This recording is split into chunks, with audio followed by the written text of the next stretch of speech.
The opinions and views expressed by individuals during this broadcast are their own. They may not be the opinions of this network, their groups, or other organizations they may be involved. Open your eyes.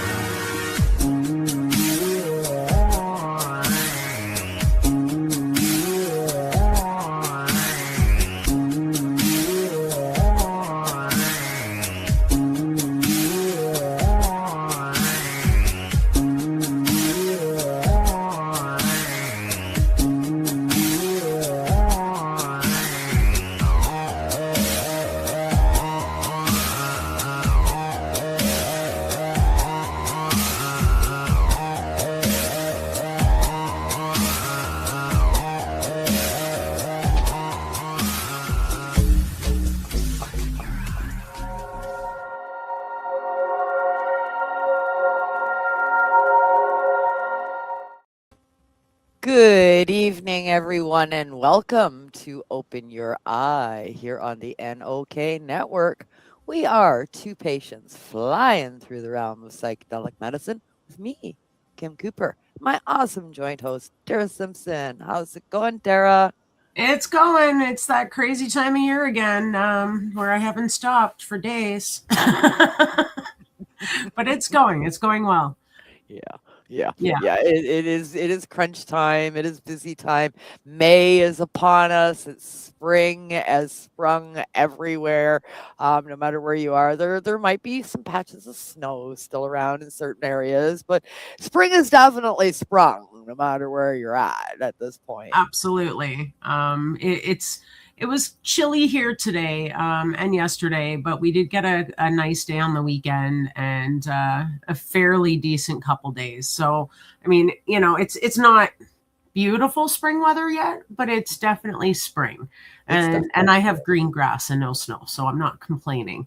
But I'm anxious because there's lots to be done.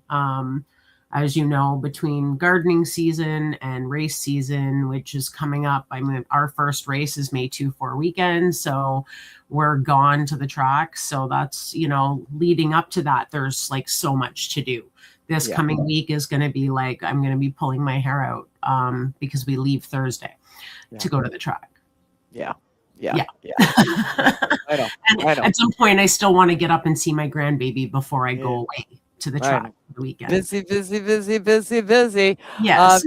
Spring and then summer, event season. Everybody's busy. If you live in Canada, for the most part, you've got, 8 to 12 weeks of really nice weather.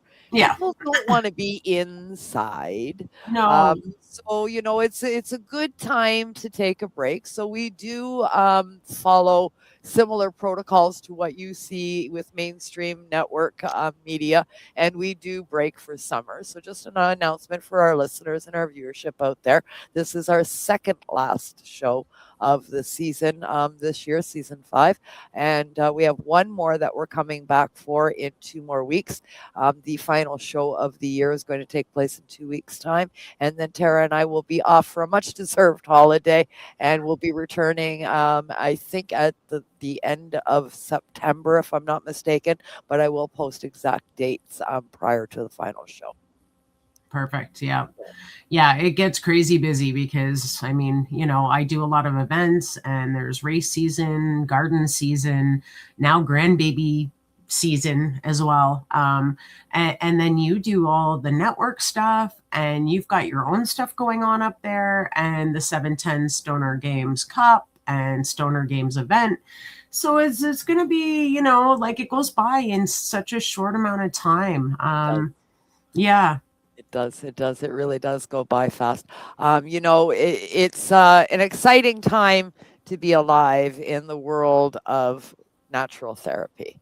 And the doors are being sort of flung open with people's acceptance and curiosity of looking at new ways to treat things. that are going on in our lives.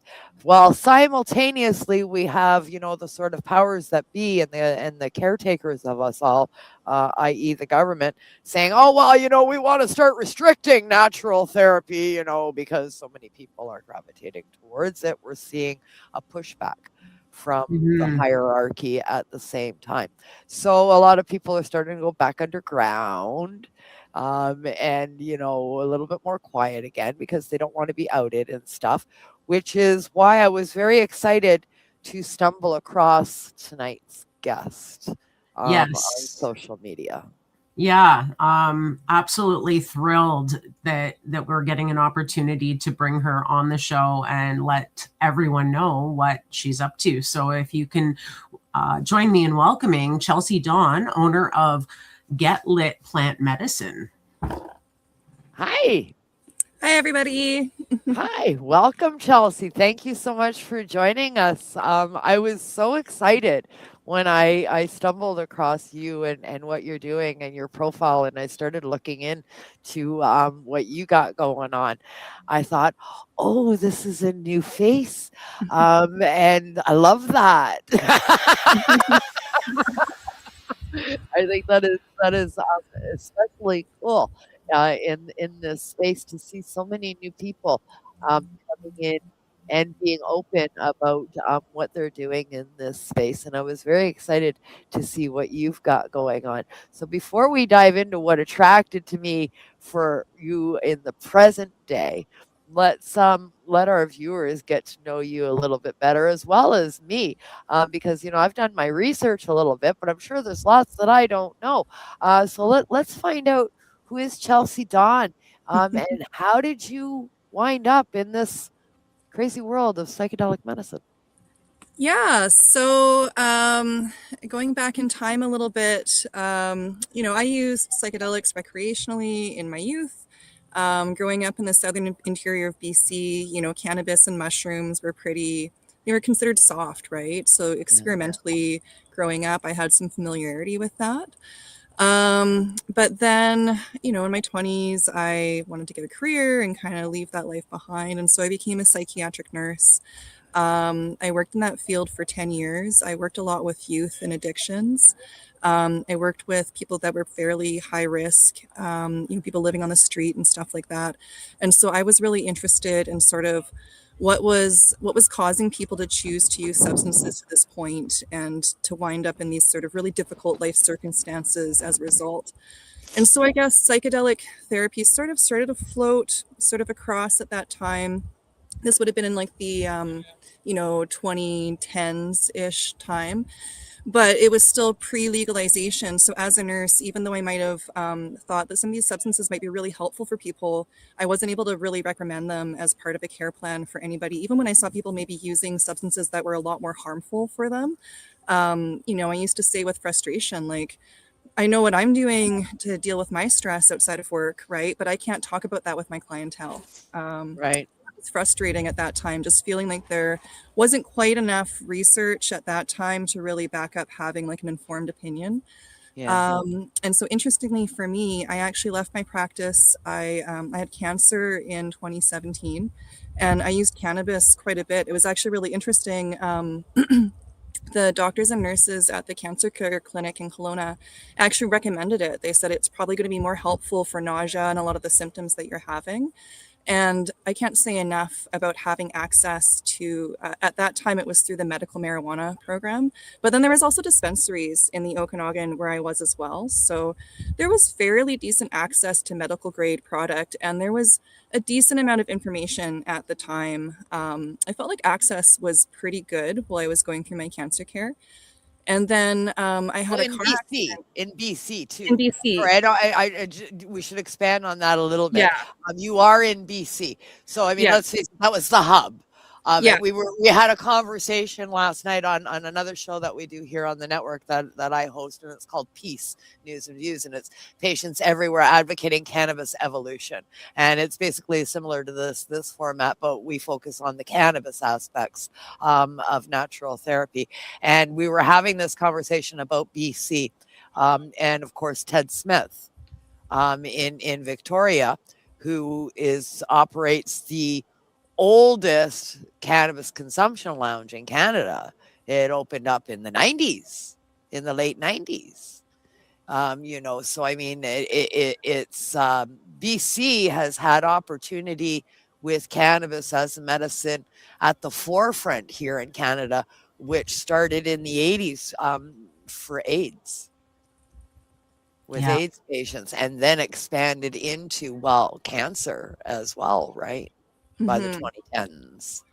Yeah, we're pretty lucky here. There's really good access, and the culture is really permissive. Yeah. Like that's, I think, a really, really helpful thing. Like I have friends from the US, I have friends from other parts of Canada where Right. the culture is really not as permissive. Whereas like I said, my doctor and the nurses at the cancer care clinic said, here's what we're going to prescribe you through the pharmacy, but what's going to actually help you more is going to the dispensary, Right. So it wasn't an argument with any of the medical staff. I know that I'm really lucky to have had that level of access for sure.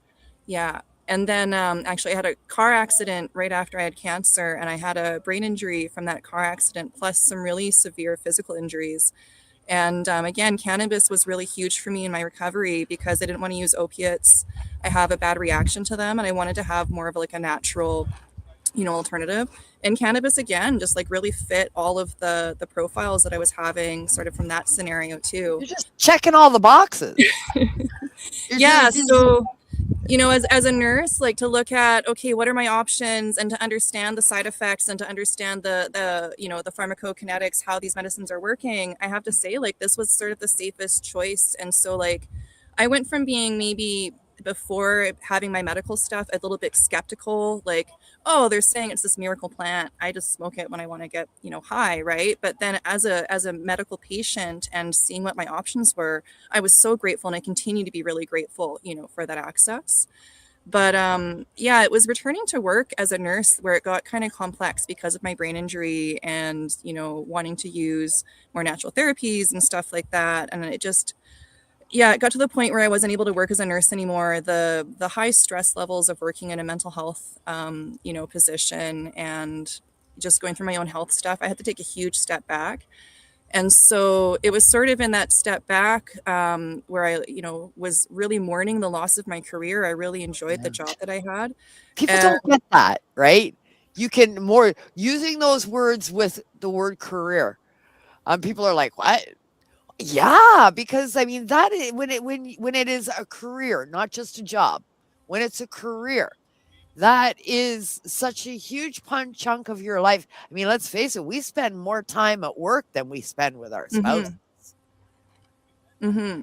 And not to mention the education. When you love what you do, it's tough. Like when you find out you can't do what you love anymore, like the thing that you're good at, that you enjoy, that you spent, years of your life, really building skills for. And they're very specific. Like to work in psychiatry, it's not like a very, well, I mean, it is transferable, but it's also quite, specific to the job. But yeah, it was sort of going through the grieving process and being like, accepting that I had a brain injury, accepting that I had some challenges, trying to figure out, okay, I don't really, Western medical system didn't really offer much for my brain injury. It's not very well understood. I actually went a year from my accident before it even was properly diagnosed. Even though I had a lot of symptoms, it kind of wasn't adding up. It was actually a physiotherapist that caught it. So anyways, I was trying to figure out, okay, I have this problem, it's really complicating my life. Where do I go from here? And cannabis was helping me somewhat, but cognitively, I was having a lot of issues, especially sort of like nerve pain and, brain fog, a lot of that sort of cognitive sort of CNS kind of stuff. And so it was researching that I actually came around to finding about magic mushrooms, maybe being a potential help, and microdosing.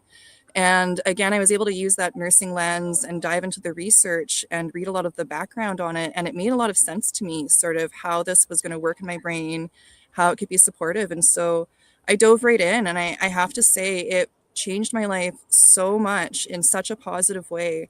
I sort of knew, okay, this is sort of like my new calling. Like this is something that's really working, and it's not maybe being as well accessed as it could be. And again, because I'm living in the southern interior of BC, this is a little bit more acceptable in the local culture. Like this isn't like mushrooms aren't seen as a hard drug. It's I'm a retailer and a wholesaler, and I have a lot of my clients are like older people, and they're like, oh man, remember when we used to do mushrooms together? Like, it's a very sort of, it's positive, I guess, in this area of BC. So yeah, it didn't feel like I was doing something wrong in accessing this. It just felt like, oh, this is an alternative. And actually there's people around me who are producing really good quality medicine. So it was really easy to try this out. And yeah, I just, experiencing like migraines and insomnia and mood swings and, forgetfulness and all of these other cognitive issues, plus nerve pain and things like this. I wouldn't say that they were totally solved by microdosing, but I had a huge improvement. And especially when combined with other things, and now I was able to kind of process and take on more stuff. So I was able to bring in more other positive activities, whereas before I was really struggling just to get the basic tasks done. So yeah, were you using during the brain fog and and all of the things that you just listed that the microdosing was helping you with? Were you using recommended pharmaceuticals to alleviate any of that at that time? No, there wasn't really much that was recommended to me other than painkillers, like ibuprofen, stuff that would have I have like sensitive gut kind of stuff. So stuff that's really hard in your digestive system. I'm not really into, the antidepressants and the anti-anxiety medications and stuff. Because that seems to be the go-to for the medical industry. When you all the list of things that you just rambled off, we've had patients that have come in and the laundry list of medications that they take for those things. Holy, and Tarra can attest because she is one of them, per patient personally. Like, I mean, you're up to 20, 25 pills, and most of them are like, oh well, that's actually for the side effect that's caused from this. That's it. Oh, God, you're just like, this antidepressant, it works on nerve pain. Oh, that's making you crazy. Oh, here, take this. This will calm you down. And the side effect profile is worse than like the problem that I began with. Right? Like, the problem I began with is manageable. Repeatedly. But then the side effects and a lot of the stuff that was being prescribed, it also forms dependency. There's also long-term changes in the brain. There's changes in the hormonal system. There's a lot of other, and so, like there's better choices out there. Right. And so this is sort of what I wound up with. I'm not coming from this anti-medicine. I came from psychiatry. I think there's a really good use for these medicines in certain specific profiles. But as a nurse, my thing always was we should treat everything that's wrong that we can control first, and then let the medication do the rest, right? So like diet, activity, exercise, positive activity, mindfulness, breath work. There's so many places where we can kind of improve things. Yeah. But you come up against like nerve damage. That's something that we can't really just, breathe our way through, right? Like it helps, but there's some other stuff that's going to help a little better. And this is something in particular that mushrooms, especially when you're combining them with other things like lion's mane and psilocybin mushrooms work really well together for people who have nerve damage, right? And so this was sort of my go-to. I have a brain injury that causes some cognitive issues. And so I'm usually looking for like a formula that is going to have other cognitively stimulating plants. The side effect profile from that is so much lower. Like they also prescribe me ADHD medication, but that is stimulating. So there's another whole set of side effects from that you're having to manage, right? And dependence issues, yada, yada. Right. Whereas a lot of these plants, like, there's very low side effects at a microdose from a lot of these plants, right? And a lot of them, you can source them locally. You can blend your own medicine. You can have some control over how you're spending your money on this, where it's coming from. So that also really appealed to me too, that I'm not just buying something that came from who made this for me. Instead, I can see the mushroom product. I can make my own medicine.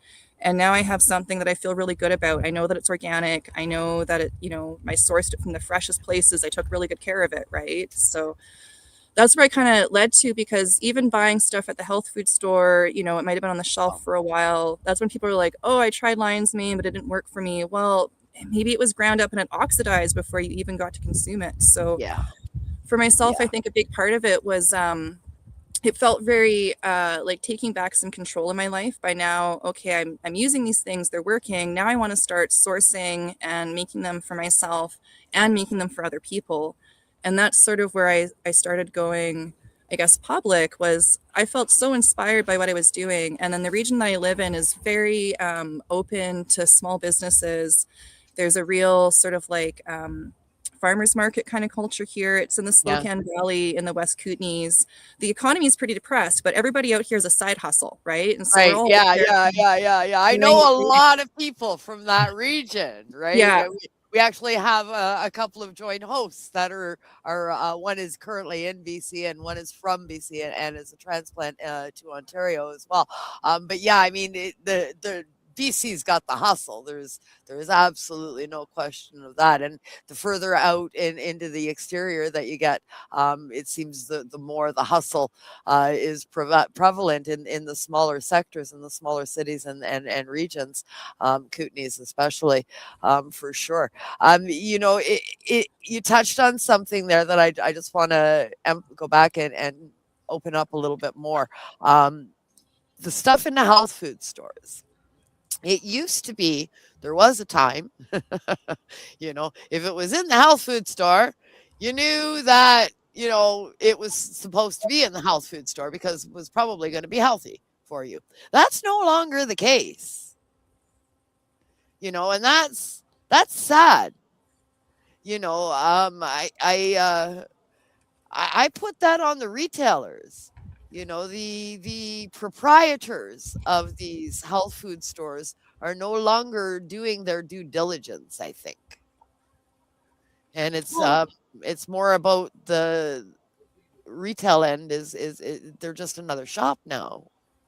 I think another problem too is like as the demand goes up, then questionable supply, you know, people are going to buy what's cheap on sale, right? So then as people start to be more interested in these things, they're also interested in saving money, and so a little bit of a degradation of the supply that way as well.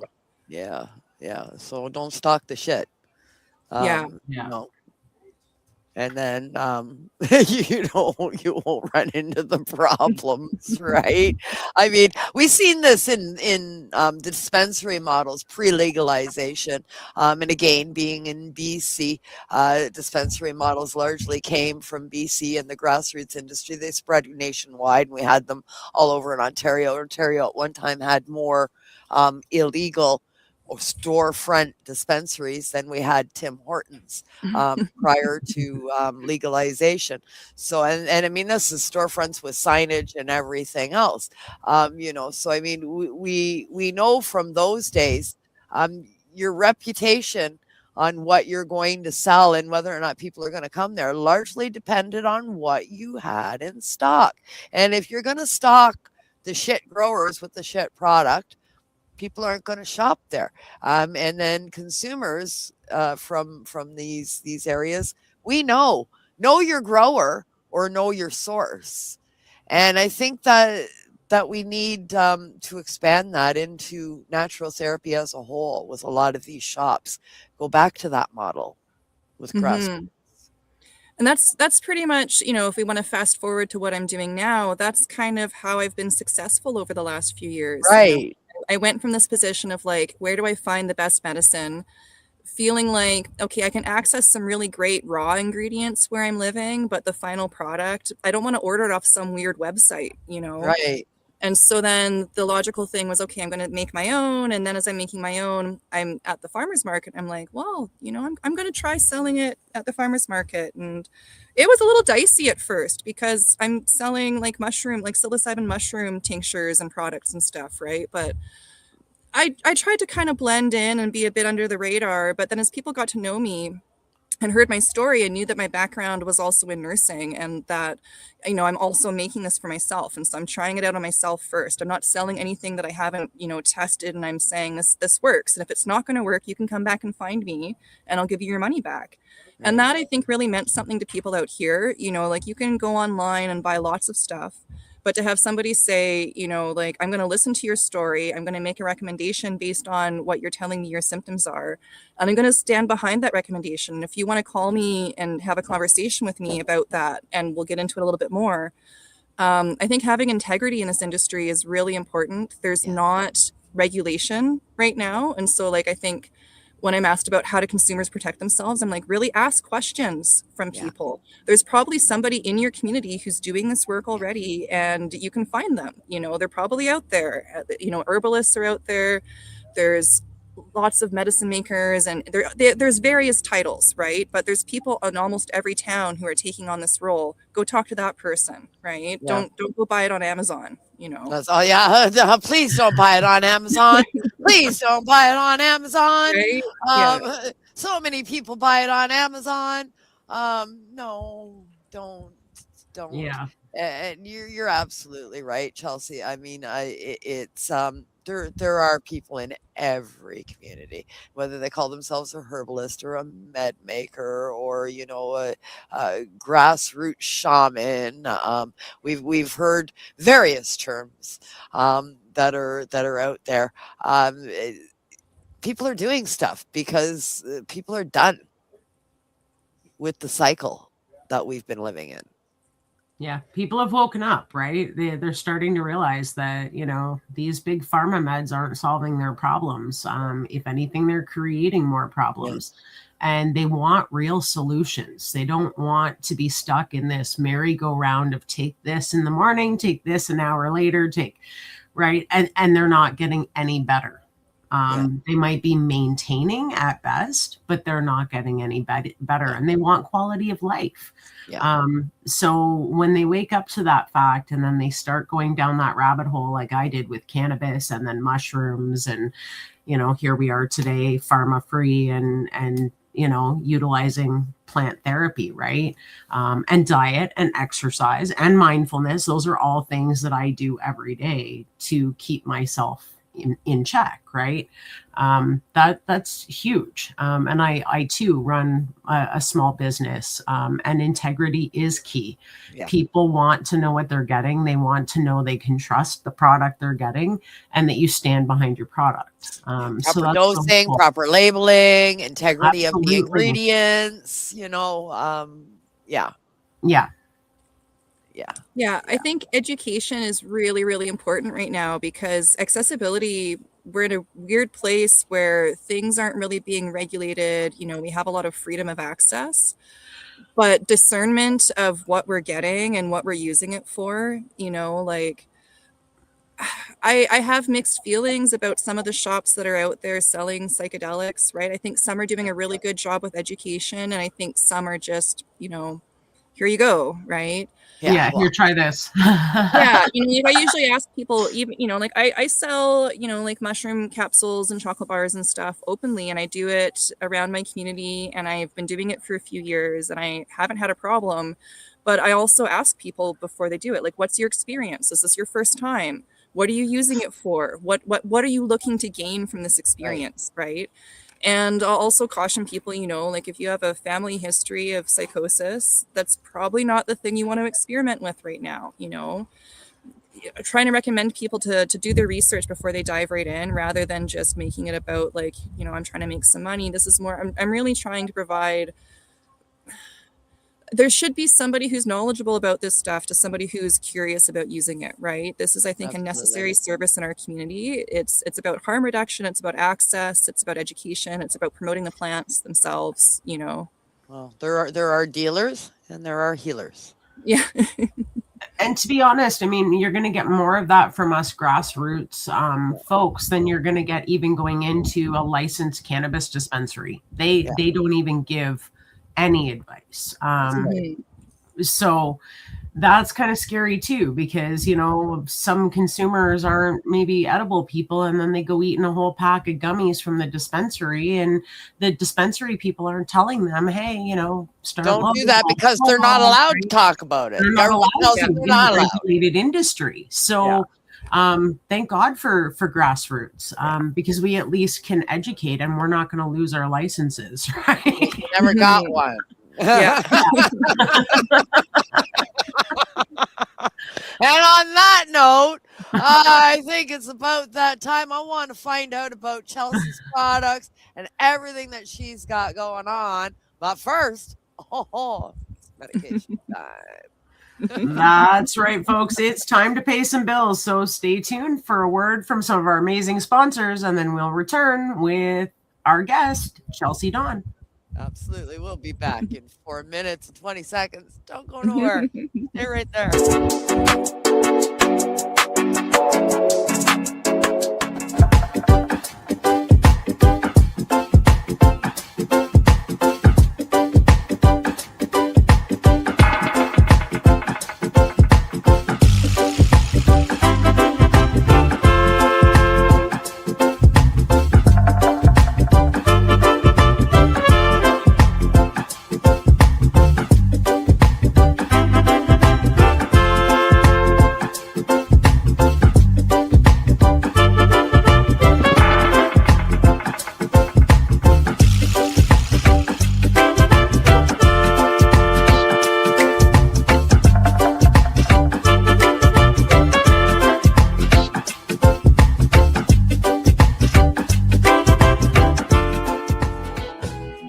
Dirty Dave, award-winning cultivator for over 4 decades.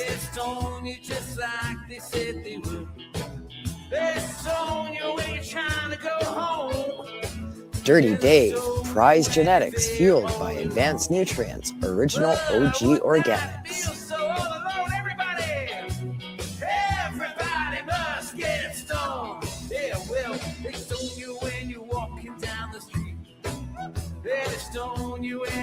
Dirty Dave, award-winning products available at these fine establishments.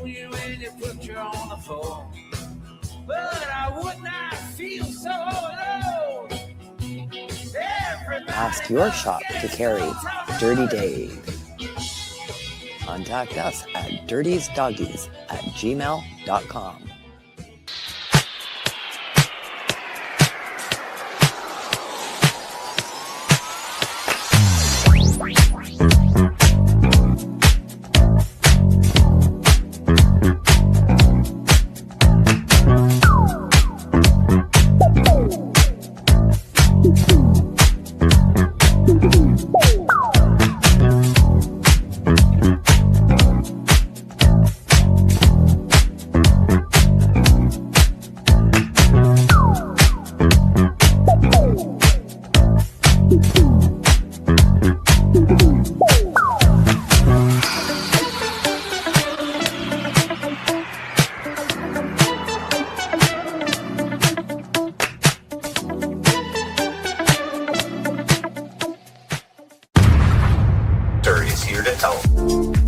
Established in 2013, Northern Ontario Cannabis Education and Resources is here for you. NOSER Director Kim Cooper brings you 45 plus years experience utilizing cannabis as a medicine, and she is spreading that education across the North. Don't be a jackass. Say no, sir, to propaganda with NOSER.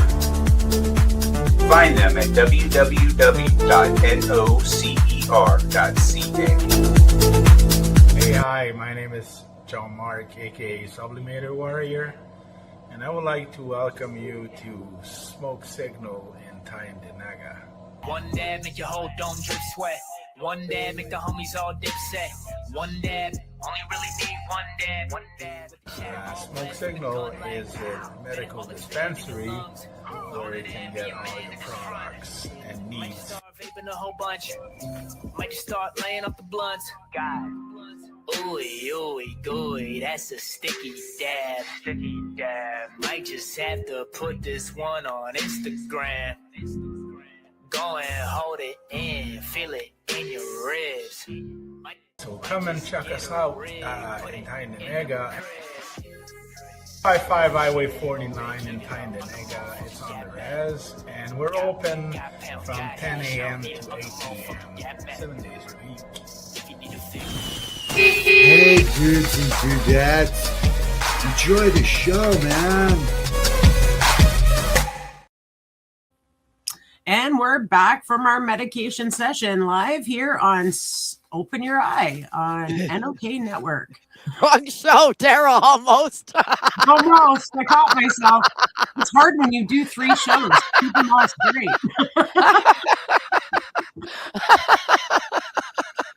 I couldn't let it go. I should have let it go, but I couldn't. We hope you tune into some of the other podcasts that are available here on the network that Tarra almost mentioned. You can find them here on NOK Network.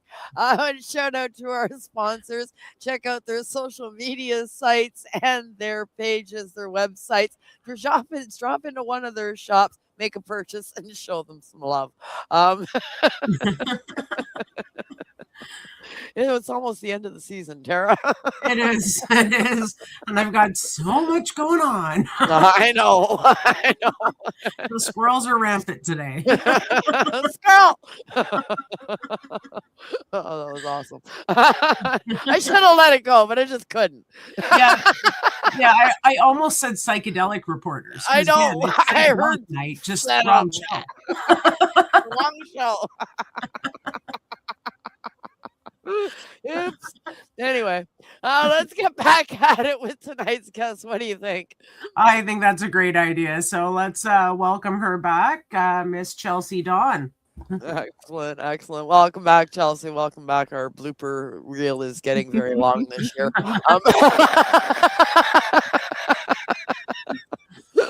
Yeah, absolutely. You've done some fascinating things.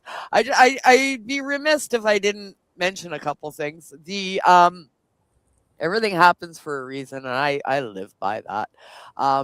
The parallels are strong here. My newfound friend. My daughter is a registered nurse, and she takes care of an entire ward. She was a unit manager as well until she said, no, screw that. She did that for a year at CAMH in Toronto. Oof. Yeah. So, yeah. And I'm 2-time breast cancer survivor, 2000, and then again in 2014.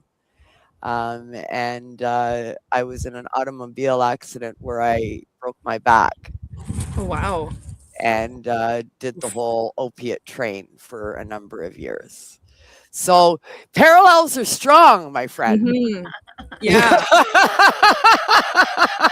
Sometimes I think about all the stuff I went through and I was like, man, it makes it really good. It's easy for me to relate to people, when they come in, they're looking for some medical recommendations, because they'd be like, I've got the mental health, I've got the, the cognitive health, I've got the physical pain, I've got, the nerve pain. So it makes it easy to be like, oh, I know how to deal with that, right? So sometimes I'm like, well, at least it makes me a good spokesperson, because I've been able to practice a lot of what I'm trying to make available, right? I know it works because I've been testing it on myself. So yeah, 100%. That's the thing about grassroots people in herbalistic therapy and herbal therapy, that natural therapy realm. We're all patients first. We're here because we tried this shit, because we had a problem and said, you know what, I can't do what they want me to do, because something is telling me, for whatever reason, whether it's intuition, education, combination of both, the universe is raining down on me saying, no, don't do that. And, we're finding alternatives, and we're like, okay, well, let me research this a little bit and find out. And then you find out what you find out, and you're like, okay, well, I'm going to try that. And when it works for you, it's like this light bulb goes off. And no matter what the natural therapy remedy is, becomes this overwhelming urge to tell the fucking world what you have discovered. Right? And I think that's where you're at. Yeah. Yeah, I remember it was just at the beginning of sort of leaving my nursing career. I went to the Spirit Plant Medicine Conference in Vancouver. It happens every year in November, and it was life-altering. They had researchers there presenting on psychedelic therapies, mostly plant-based, right?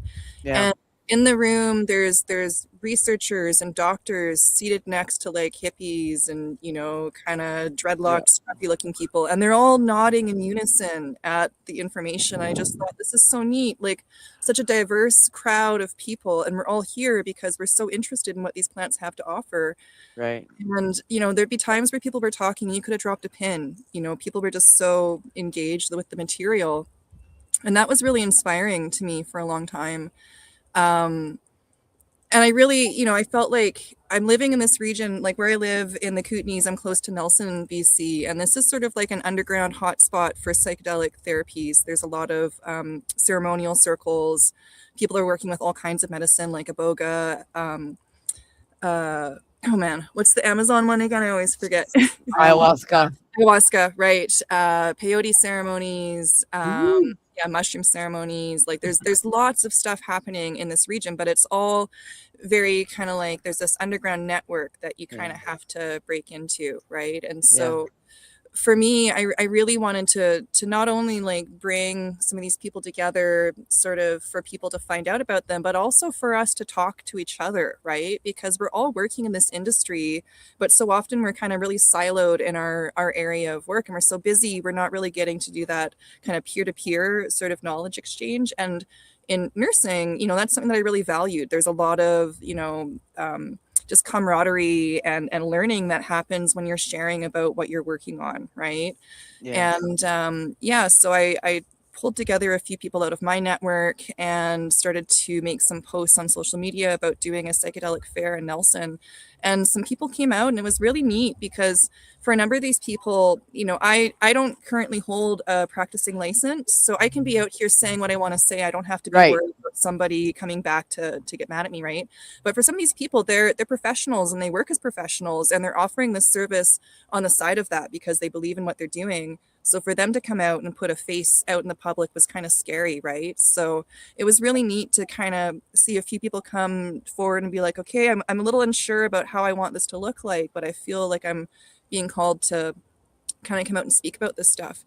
And it was really, really cool because, you know, it was a small event. It was our first time doing this, but the crowd there, it kind of mirrored that feeling that I'd experienced in Vancouver at the larger plant medicine conference. Was people were so engaged in what the speakers had to say. They were just really tuned in.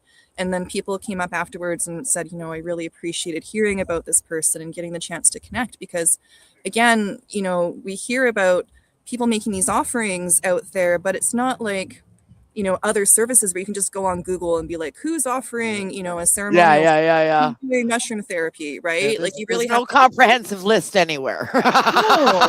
And so again, that feeling of integrity, because I think for a lot of people, especially people who maybe have heard about this and are curious and want to try it, but they're not connected in any other part of their life, those are people who really, I think, benefit from having that kind of access to people where they can just ask questions and talk about it, you know? And then again, too, as an industry, for us to be in a room full of other people working on the same thing, it was just really nice. We don't often get to visit with each other in these sorts of settings, right? So that's for sure. That's for sure. A lot of times these expos and fairs, symposiums that are taking place, the smaller ones on a grassroots level, it's an entry point for the curious, for the ones that have, I've been hearing about that. And they're like, but I have no idea even where to start, but I've been hearing about that. And then the flyer goes by and it's like, well, this expo, hey, that's like around the corner and it's like next weekend. Maybe we should go to that. That's often their first point of access to information. And it can spark something beautiful for a lot of people. You know, so I think these types of fair and info events are very important in the smaller communities because more and more people are talking about this. Well, and one of our goals too was to collect people, like contact information for people who might be interested in there being a Kootenay Psychedelic Association. I think that, again, this is something that's really important for us to have because we're sort of on the cusp of things being figured out, you know, one way or the other with regulation. And so right now, if we as an industry can kind of come forward and represent ourselves in a positive light, and do more educational kind of stuff, then we have a seat at the table, perhaps, right? Versus being individual business owners who are swamped. So yeah, we've got, I think, about 30 people expressing interest in being involved in something like this, which for like a time event in a small So like area. a BIA? Sorry? So sort of like a BIA for the realm of natural therapy? Yeah, So, like we're trying to structure, I guess, like sort of, I'm open to ideas right now, but trying to structure something that would allow the members of the public to engage with people who are working in the psychedelic sphere without it having to be people who are small business, you know, putting on the event themselves, right? So to be able to host markets and educational kind of talks and stuff like that, but just start to have sort of a point of reference for this community, so that way we can start to talk about how do we want to represent ourselves, right? What are we working towards? What sort of policies are we seeing being shaped around us? You know, can we also still include the marginalized people who often their cultures produced a lot of this information, but now they're the people being left out by some of the more expensive options for treatment, right? So I think there's a chamber of commerce. Yeah, right. I think there's a role for advocacy right now in a lot of different ways. And, you know, the people who are working in this industry, we have a lot to offer. We should start having a voice somewhere. Yeah. Absolutely. Yeah. You wouldn't want to call it a union, but a chamber of commerce. Yeah, something. Yeah. I mean, we're still working on it, and it's not all me, right? This is me trying to just gather people together and say, like, what do we want to work on? I think if you look at, you know, there's a good role for an advocacy group, whether it's something national or something local. There's going to be people at every level that want to engage with that. Yeah. I like the idea of a chamber and having sort of set policies on addressing standards for starters, you know, having minimum standards that, you know, in order to say, you know, you're accredited by our, whatever we're going to call it, Chamber of Commerce, you put that stamp on, and that tells people that you have at least a minimum set of standards that you are agreeing to adhere to. That gives credibility in the long run if enough people sign on to that and you can create that structure, right? I think really important is creating credibility in our industry right now, because there's a lot of people jumping on the bandwagon in ways that are kind of taking that away. So I think that's really important, like, to focus on how can we be seen as a credible industry? How can we have integrity as business owners, right? Yeah. Because I mean, in today's world, testing widely available pretty much anywhere, and in a lot of places, especially in BC, free. You know, so I mean, there's the barrier to testing is pretty much eliminated in that aspect. I know, you know, 2 shops right off the top of my head that you can send them stuff and they will test it for free and tell you what's in it. So and just adhering that it is safe of harmful elements. So, and I mean, if you have something that's an association that says, okay, you know what, we're going to have these minimum standards and, you know, we're going to guarantee that everything is safe, I think that goes a long way to fostering acceptance in the general community, because many times that's what the powers that be, that's what their avenue is, right? Safety, the safety concerns. Well, and especially when you're working with some of these psychedelics, you know, like ibogaine and iboga have cardiac risks, right? So not just anyone should be facilitating iboga or ibogaine without having a standard of care, like so minimum standard. You know, they do their due diligence in sending their patients for tests to make sure that there's no cardiac risks. They have proper before ceremony protocols that must be followed for your safety. They're not just willy-nilly taking people under their wing and saying, here, take this. Don't worry, you're with me. And, protocol. Exactly. Protocol. Yeah. Right. And that's important because some psychedelics obviously do have more risks, though the benefits are huge. And we don't want to see those medicines, be put back behind big barriers where no one can do it. And now people are going to jail for facilitating something that's going to help somebody. Because right? they didn't use minimum standards, right? Exactly. So standards could go to, testing of your product, right? Yeah. To, having a minimum standards before you are facilitator for treatment and saying, yes, you have to have this testing done first. That can also be part of your sort of minimum standards. So, I Yeah. mean, an organization like this can be built around standards. And I think there's a wide variety of standards that could be encompassed by that would give you credibility. Yeah. Mm-hmm. Yeah, I think that's really important work, because if we don't start finding ways to make sure that we're meeting these standards, then that's where they're going to be imposed on us otherwise, and Right. and we might lose our seat, right? Like, right now, to make any kind of herbal medicine, I don't have a practicing herbalist license, right? So it's actually really funny, because recently it wasn't just my psilocybin and my cannabis medicines that became illegal. It's actually all of the formulas that I'm working with, because now I'm making health claims based on plants. Yes, those are health claims that are really well researched through thousands of years of human testing, and then also additional research through universities, blah, blah, blah. But because I'm not going to pay, I think it's something like $50,000 or something to be even able to start testing my products. I don't make that much money in a year. No, I don't make that much money in a couple of years, right? So I'm now effectively illegal in what I'm doing. And what I'm doing is I'm harvesting and I'm making medicine, even when it's not something containing a psychoactive compound. It might be something as innocent as like elderberries, right? But I made a tincture from that, and now that's an illegal product. Right. So it's too bad, because we're losing. And I this make that. knowledge. And I know what you're saying is correct, because I can't sell my elderberry extract as Right. a cold medicine or anything, because that's illegal.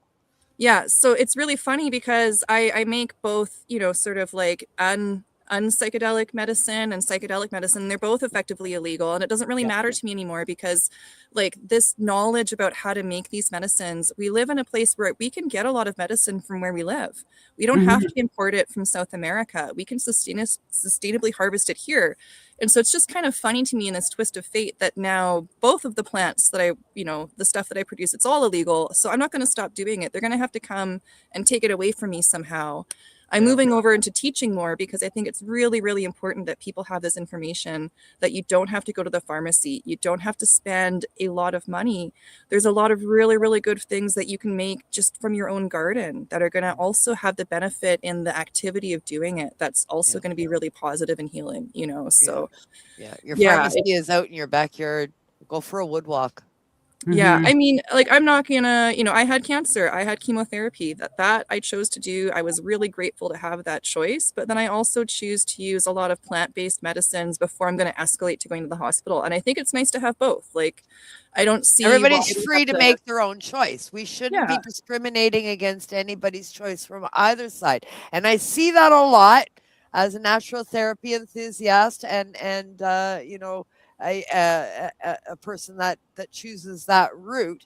I see that a lot, where people frown or look down on someone that uses conventional medicine, saying, "Oh God, don't tell me you got chemo," and "Oh, why are you doing that?" or "Oh, you can't take a pill ever again in your life because now you know all this stuff. So pills are bad always," and stuff. No, time and place.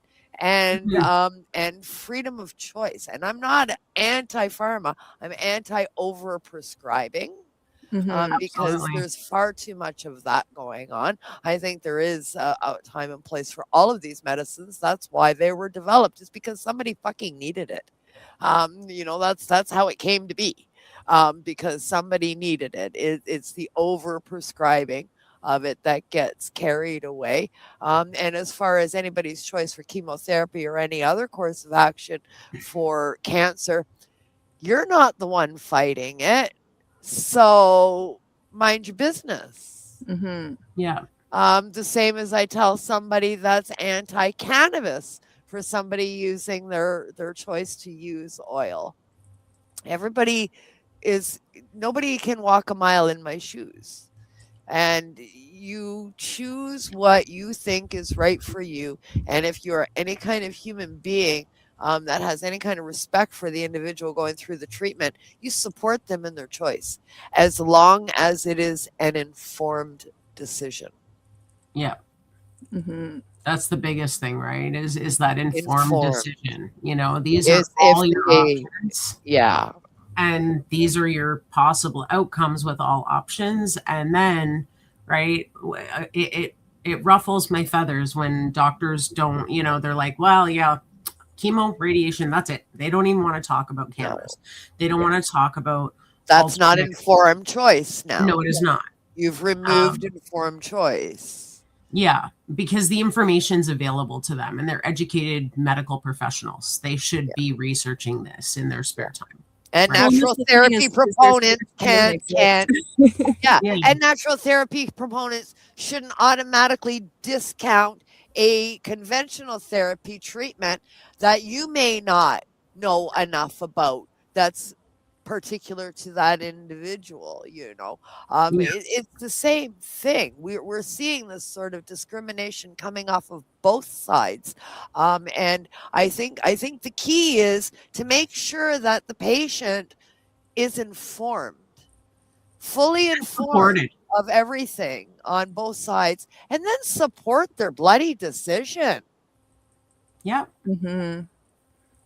You know, I mean, that's what's going to get them through it in the long run is that support system that they have. And I think something interesting, you know, my sister just went through a cancer journey recently, and also one of my close friends, and what they both discovered was the doctors that they were talking to didn't have time to really explain things. Yeah. But then when they saw alternative professionals that were kind of working in the cancer sphere, those alternative professionals had a lot of time to sit down and explain even sort of the therapies that were being recommended by the medical system, right, and talk about the pros and cons. And so it's just really interesting because we're seeing, you know, doctors don't have the time to integrate this medicine, but a lot of the really well-informed alternative therapists are learning about the conventional medicine and how to marry the alternative therapies. So you're getting, in some cases, when you have a really good person that you're working with, you're getting better advice from that person because they actually had the time and the interest to look at both sides. Whereas the doctors kind of like, here's the protocol. Like I worked in psychiatry for a long time. They're really good at what they do, but it's no longer supporting the patient. It's about matching a medicine to a symptom profile. You know, the support is being given by other people, you know. Yeah, 100%. Doctor spends most of his time doing this. And you're talking and they're going, and by the time you're finished talking, their little machine is now giving them your diagnosis. Because they're typing in everything that you're saying for symptoms. And this little BlackBerry is going to say, oh, well, here's what's wrong with them. Mm-hmm. That's modern medicine today. That's how we're being treated by our doctors. So, yeah, spend some time with somebody that has taken the time to take a look and do the research. And mostly... largely because they've gone through it themselves, just like you have, Chelsea. So thank you for everything that you've done for patients over the time while you've been learning on your journey. I appreciate you. Oh yeah, no, you know, the plants are speaking through us, right? We have to share this information. It's important that we keep this knowledge circulating, that people have access to this. You know, we all have a part to play in that. Yeah, 100%. Final thoughts, Tarra? I think we just about covered all of everything I had to say. I know, it was good, right? Yeah. Again, you know, medicine's a time and a place. I'm not completely anti-pharmaceutical either, right? I was on 29 of them for all my issues that are now controlled with cannabis and plant therapy, diet, exercise, mindfulness, you know, all those sorts of things that should have been maybe prescribed in the beginning. Right, rather than, you know, 29 pharmaceuticals day in and day out for what 2 plants basically help me with. So I think we have a long way to go, but I do think that, you know, some people need heart medication or diabetes medications or the right medication for the right Time and place. person. And cannabis maybe isn't for everyone. Psychedelics might not be for everyone, but I think for the vast majority of what we're seeing today, a lot of these plants could do way more benefit than harm for a lot more patients that don't have access. Mm-hmm. Yeah. Or are told by their doctors, well, don't take that for depression. That'll make you go crazy, right? I mean, that's what we were told growing up. Cannabis would fry our brains and mushrooms would end us in the psych hospital, right? It makes you crazy. Right. And that's not the case. And I mean, we don't have to do high doses of all of these things either. Microdosing is very beneficial for mood, for depression, for ADHD, I can attest to that. It's wonders in my world. But doctors need to be brought up to speed for this to come full force. And that's not going to happen because they can't standardize dose it. And that's the problem. That's their thorn. Right. Standardized dosing. That's the thorn. Right. Because that's how they make the money. Yeah. Right. Because it's really not about cut whether into that paycheck. Right. Paycheck. And so what we do in the community absolutely makes a difference. And if we weren't all out here doing what we do, I think this world wouldn't be nearly as pleasant to live in. I think we'd see a lot more suffering than what we are. That's right. That's right. Yeah. We're moving it forward with grassroots folks like yourselves. Chelsea, thank you so much. We have reached the portion of the show we like to call shout out time. We're going to cue the chickens. Buck, buck, buck, buck.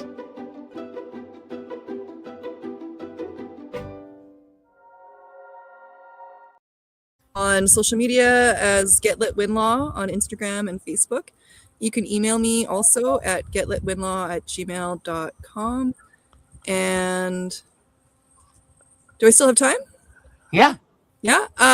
So two people I'd really like to give a shout out to are my friend Patrick at Blue Lotus Ethnobotanicals. He was part of the psychedelic conference in Nelson.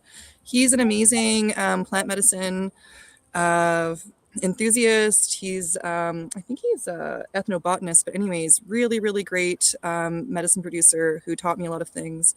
And then also to Colleen Emery, she runs Emery Herbals in Winlaw as well, and she ran a bunch of the herbal medicine courses that I took. So another really fabulous plant medicine advocate. Awesome. Excellent. What is it with the name Patrick? They're all wonderful people.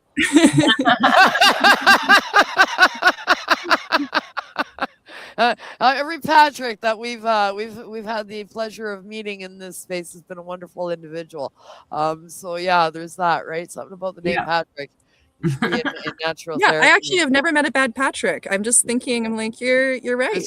There's no bad Patricks on the planet. I'm telling you. There's something about the name Patrick.